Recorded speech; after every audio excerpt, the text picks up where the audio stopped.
In this video, we are going to show you how to configure DNS over HTTPS DOH in Cloudflare. Now, you don't really need to do anything here on your dashboard.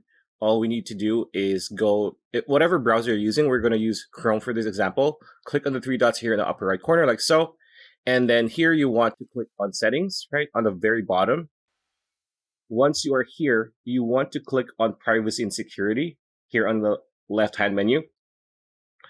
Once you are here, you want to click on security again. Once you are here in your security, it says safe browsing, secure connections, and then go to advanced.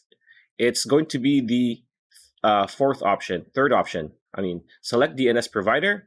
By default, it's going to be OS default when available. If you click on this, you're going to have options here. You want to click on Cloudflare. As of this recording, it's going to be 1.1.1.1. Just do that. And automatically, it's going to be set up like that for you. So that is how you do it. Pretty much it. That's a video. Hope you liked it. Like, comment, share, subscribe, ring that bell icon. I'll see you on the next video.